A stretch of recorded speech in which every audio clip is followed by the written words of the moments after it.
Today we're doing an as-built verification process for the Sustainability Victoria 7-Star Homes program. So we're going to be verifying the insulation consistency and the air tightness to demonstrate that this homeowner gets what they've paid for.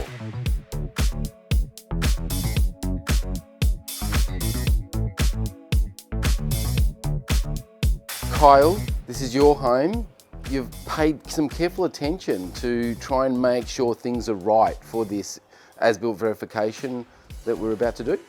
Yeah, so really focusing on making sure that, as described in the videos, that the plaster is that barrier and that airtight seal. But being a double-storey home, we also have the void between the ground and first level. And so that was another key point that we needed to implement to be able to, again, make a more airtight and sustainable home. Kyle, traditionally, a lot of these Australian built homes, they're usually above 8 air changes an hour at 50 Pascal, which is 50 Pascal is roughly 32 km/h winds acting on all facades.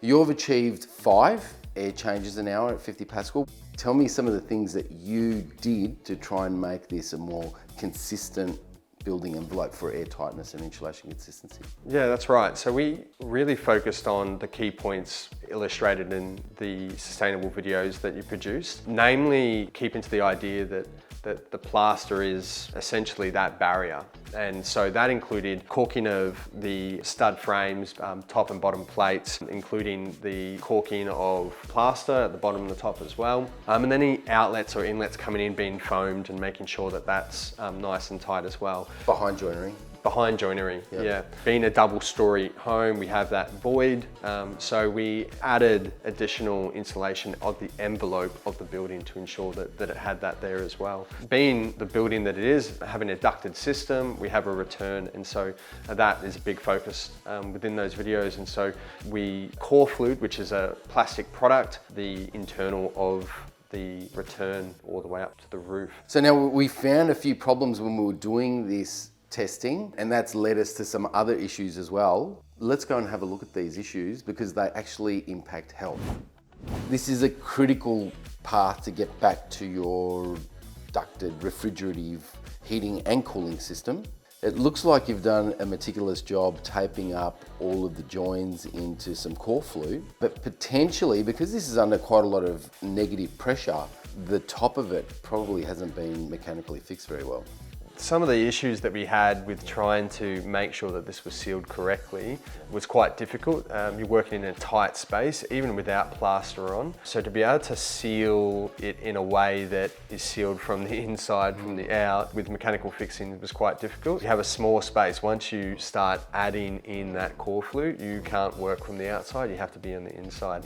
And as you said, under that pressure, it started to peel from the tape where mechanical fixing wasn't being able to be placed. Kyle, basically, because this is leaking into the roof cavity, this is getting insulation fibres and any mould that might be growing up in the roof, bypassing the filter and forcing air throughout the building envelope. Seeing the test being done and seeing the smoke coming out was surprising. Thinking that it had been sealed, but the reality was that it just wasn't. So it looks like you've got some insulation missing.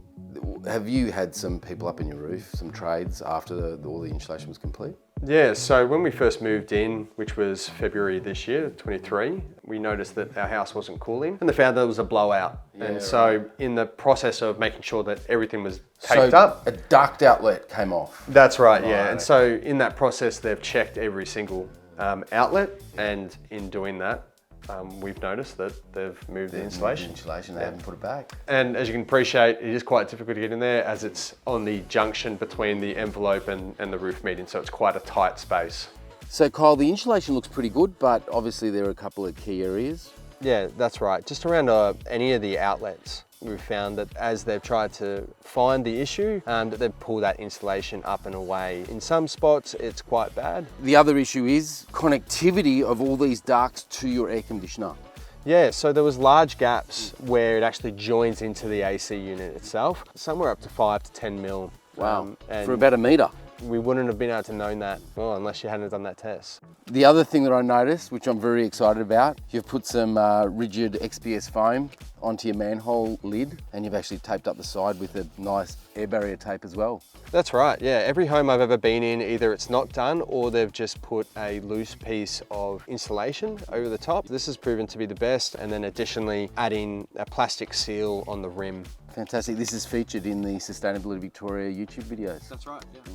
All right, Kyle, so you got a pretty fantastic result here, but we've given you a few things that you've got to remediate. We'll be back in probably a couple of weeks. Great, looking forward to it, and grateful for the experience. It's been an eye-opener, that's for sure. Isn't it? Because you just can't see air.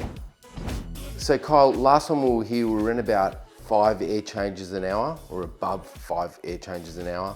We've come back, you've fixed that critical issue in the return, but we've now retested the home, and now we're around about 4.6 air changes an hour at 50 pascals or 32 kilometre winds acting on all the facades of the home. So this home is way lower than the Sustainability Victoria's 7-star homes program, which has a targeted leakage rate of around about 10 air changes an hour at 50 pascals.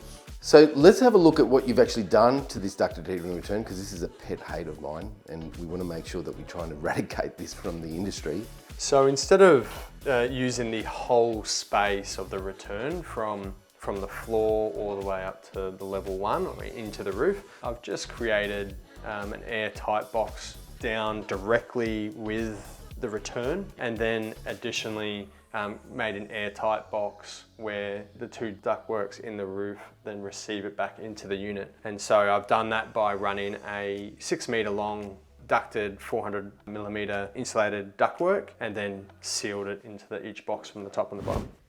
So air tightness testing and thermal insulation consistency was an extremely important part of the Sustainability Victoria's as-built verification 7-star homes program. We managed to find significant issues in homes, newly built homes, that normally would not have been found or checked before handover to these customers. To find out more about this program, go to Sustainability Victoria's website or check the description of this video.